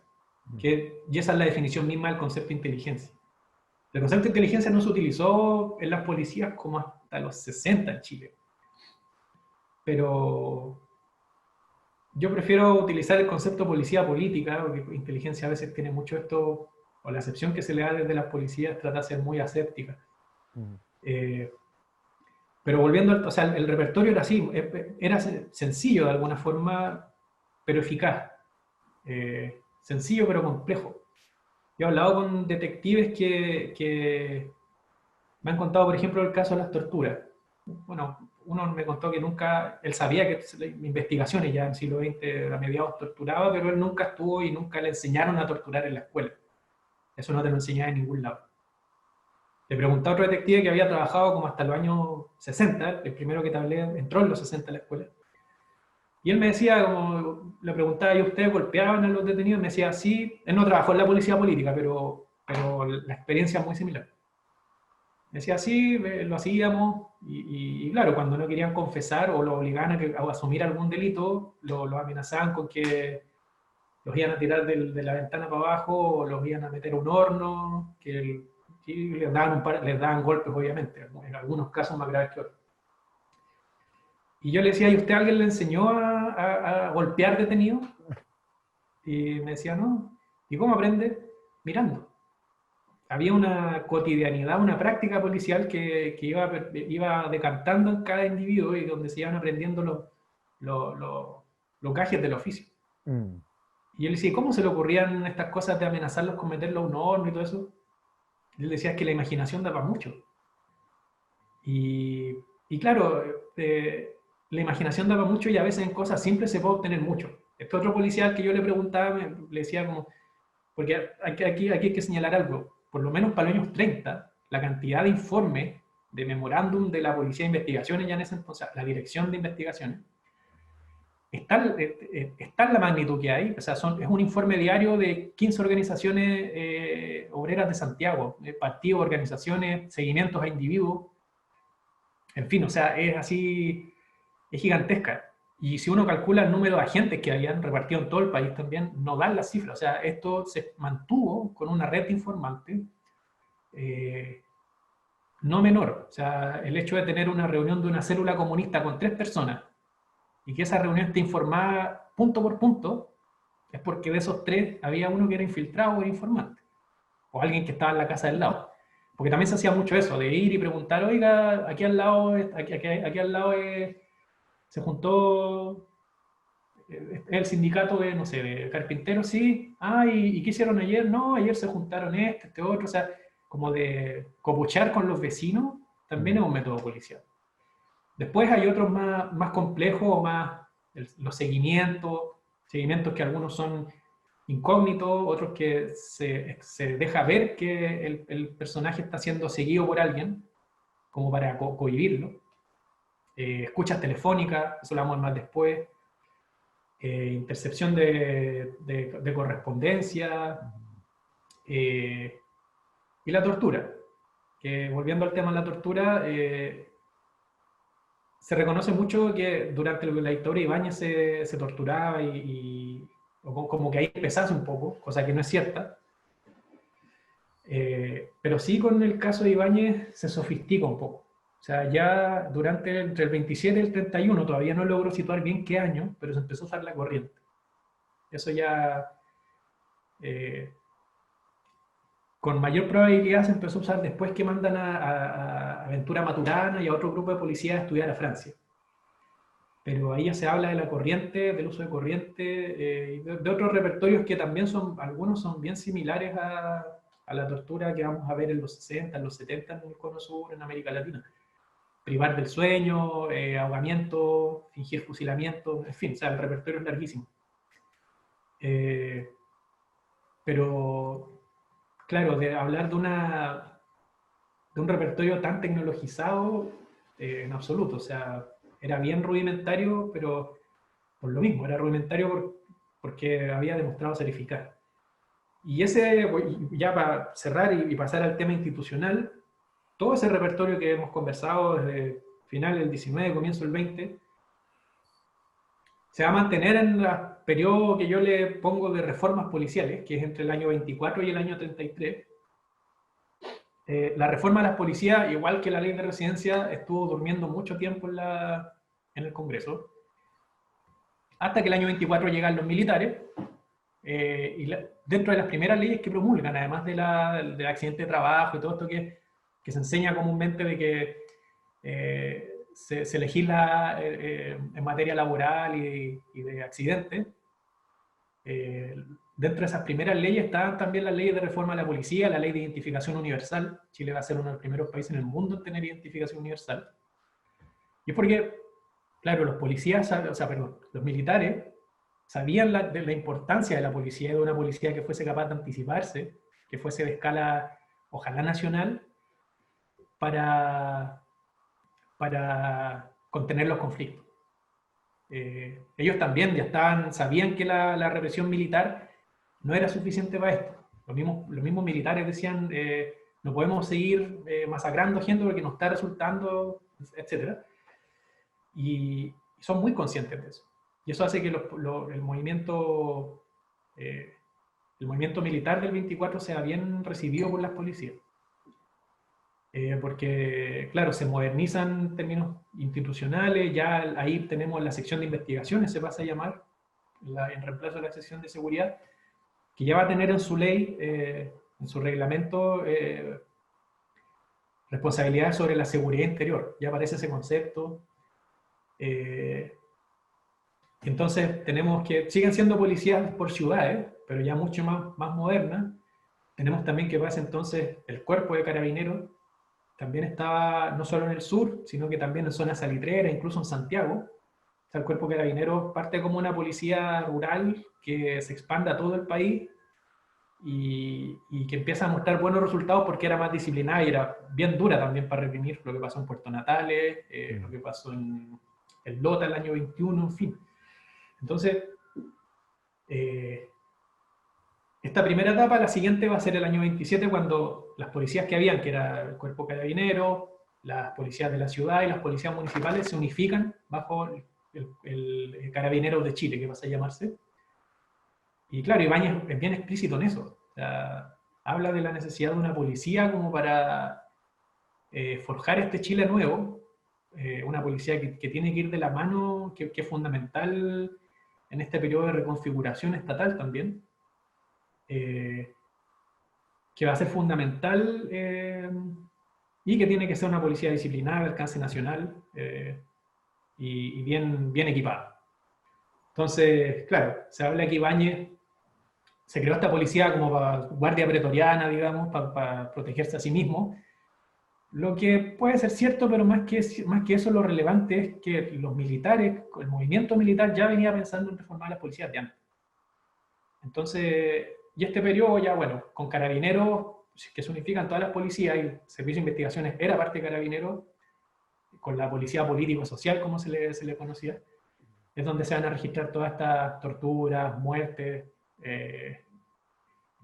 estos casos que van a ser tan bullados después y que van a implicar la caída de Ibáñez y la huida del país de Ibáñez y de Ventura Maturana, que va a ser el jefe de investigación, que después se va a Argentina y según él hizo clases en Argentina, en fin.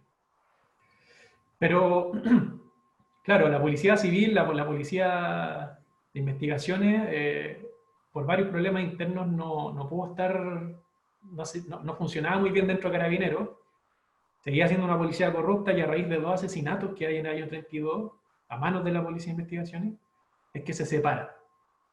Se separa de Carabineros y también se separa porque en un periodo de post-crisis del 29, donde la inestabilidad, la amenaza de complot, la delincuencia, todo estaba muy álgida, se hace necesario contar con una policía de dependencia directa de interior para conjurar la amenaza del Estado. O sea, los considerandos que originan esta policía son esos, la delincuencia común aparece al fondo, digamos. Es una policía para el Estado. Que también va a tener labores de identificación, etcétera, pero que tiene como orden del día proteger al Estado. Y ahí el año 33 aparece la Dirección General de Investigaciones, Identificación y Pasaporte. O sea, ese es y ahí ya la configuración policial es la que tenemos hasta el día de hoy, con Carabineros e Investigaciones.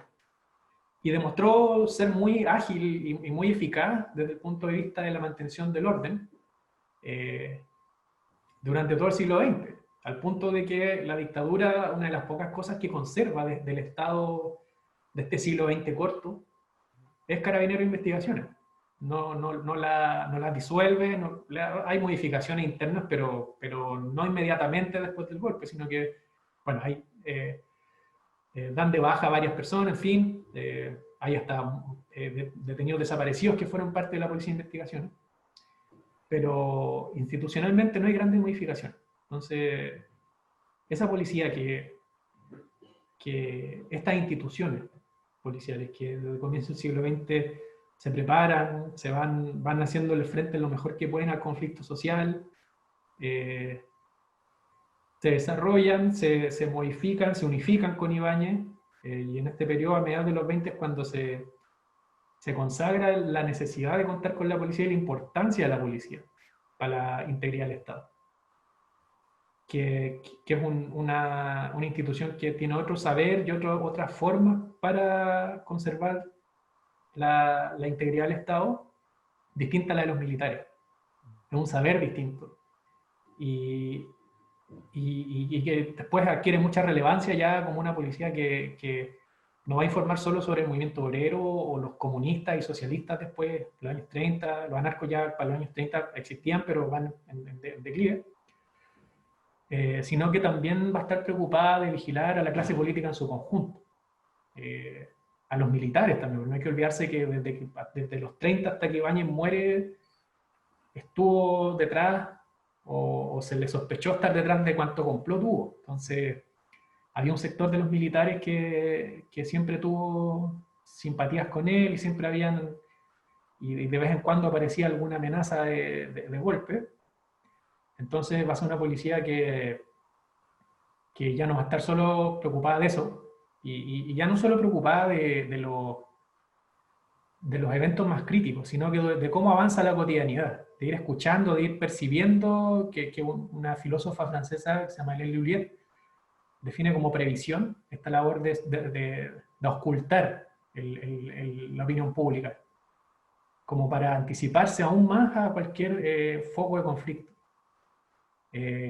Una vigilancia ya que es rutinaria, o sea, de revisión de diarios. Vamos a tener a la Dirección de Investigación informando sobre las sesiones del Congreso, cosa que los boletines ya se transcribían y se publicaban, pero la policía igual informaba. Policía en la época del Frente Popular, en la época de los gobiernos radicales, vigilando al mismo partido radical, porque era un partido que tenía bando, entonces el bando que estaba en el poder vigilaba al otro. Y así, al punto tal que, como para cerrar con una anécdota nada más, una vez que hablé con un detective bueno, jubilado, que trabajó en la policía política, no puede por motivos por algunos motivos después seguir hablando con él, pero me dijo que él trabajó en la policía política en los años 60, que en aquel entonces se llamaba Prefectura Confidencial y Política, la unidad de investigación encargada de esas materias, y él era joven. Me decía, a mí me mandaban a subirme una micro y estar todo el día sentado en el recorrido escuchando lo que la gente hablaba. Oh. Entonces ahí tenemos que, claro, habían complotadores en esa micro, difícilmente. Pero yo le decía, bueno, ¿a qué le tenía que poner atención? Me decía, no, si la gente se quejaba por el alza del pan o por la inflación, yo tenía que estar como atento. Entonces, eso demuestra finalmente como la ubicuidad y la omnipresencia también de la policía, no solo con grupos sospechosos o declaradamente revolucionarios, sino que escuchando y tomando el pulso. El tema de eso es también, y volviendo a lo del principio de cómo diferenciar la disidencia o la crítica, no sé cómo decirla, cómo diferenciar las voces críticas versus intentos desestabilizadores o subversivos. Esa línea es muy delgada. Y cuando tenéis policías tan con esa responsabilidad tan grande, que tienen tan poca, que son tan poco fiscalizados por la sociedad civil, que tienen tantas atribuciones, que tienen tanta, que son tan desconfiados de la sociedad civil y que reciben insistentemente respaldo del gobierno, porque algo que hay que anotar aquí también para el cierre es que los gobiernos de turno siempre apoyaron a las policías antes que ordenar, que imponerse como para esclarecer hechos ante matanzas, por ejemplo. Cuando tenéis todo eso, esa línea divisoria se desdibuja y en tiempos de convulsión se borronea mucho más y tenemos lo que pasó el año pasado. Entonces, yo creo que con todos esos antecedentes, nadie podía esperar que el accionar de carabineros, por ejemplo, pueda haber sido de otra forma. Nos falta hablar de la dictadura y todo el periodo, pero haciendo este trazado, entendemos también de cómo esta labor particularmente muy sensible y claro, repercute directamente en la forma que pueda tener una democracia, los límites de la participación de grupos, quiénes son los excluidos, quiénes no, contra quiénes cae la criminalización, y da cuenta del poder enorme que tiene la policía en ese proceso, y lo necesario que es tenerla en cuenta en un proceso de cambio como el que se avecina ahora. O sea, la policía nunca fue un tema de debate de los movimientos sociales. Se hablaba, o sea, por lo general eran campaña en contra, por algún episodio de violencia, pero nunca se planteó una discusión permanente, constante respecto a qué policía, cuál es la policía que se necesitaba. Ni siquiera tanto en la Unidad Popular. Y eso hoy en día es lo que se está dando ahora en la discusión en varios sectores respecto a qué policía se necesita, es algo que es insólito en la historia y que ahora se está dando recién, por suerte, y en la cual hay que tener obviamente todos estos antecedentes en consideración. Bien, Camilo, sí, yo creo que hay varias reflexiones interesantes, sobre todo pensando, claro, pues, en la labor represiva de los aparatos policiales desde el 18 de octubre hasta el día de hoy, y también las demandas desde la sociedad civil por reformar, y de sectores también otros más radicalizados por lisa y llanamente abolir también a estos, a estos aparatos. Oye, nos vamos a despedir, le damos las gracias desde la Cocina de la Historia por compartir tus conocimientos, ¿cierto? Muy interesante. Hay muchas, ¿cierto? A partir de lo que tú nos comentabas, uno puede abrir diferentes líneas para seguir trazando estas genealogías de la historia de las instituciones policiales y la labor represiva que han tenido, ¿cierto?, frente a los movimientos sociales. Y nada, pues te damos las gracias desde ya y dejamos a todos y a todas invitadas también para seguir viendo esta entrevista, ¿cierto?, acá en la Cocina de la Historia. Eso, Camilo, no sé si quieres decir algo para despedirte. No, muchas gracias por la invitación. Ojalá que la iniciativa siga y crezca y que vaya oxigenando un poco también la academia, que en algunos aspectos merece mucho, requiere una sacudida, y que también siga funcionando hacia la difusión y hacia la discusión hacia la sociedad civil, que es una iniciativa bien interesante por eso mismo también. Y bueno, nada, por larga vida, saludos y bueno, aquí disponible para lo que haga falta. Muchas gracias. Sí, esa ha sido nuestra consigna, pues seguir socializando, poniendo en común, y también nos sentimos tributarios del trabajo que ya han realizado, ¿cierto?, otros compañeros y compañeras que han tratado de sacar, ¿cierto?, el conocimiento de las revistas académicas, de las salas, de las aulas académicas, y tratar de socializarla por otras vías. Así que en eso estamos. Muchas gracias, Camilo. Vamos a quedar hasta acá y nada, pues que desde el próximo año en Alemania tenga una linda experiencia en tus estudios doctorales. Así que esa va a ser toda una aventura. Así que te deseamos desde acá de la Cocina de la Historia lo mejor. Eso, Bacán, gracias. chao. Chao. Que estés bien.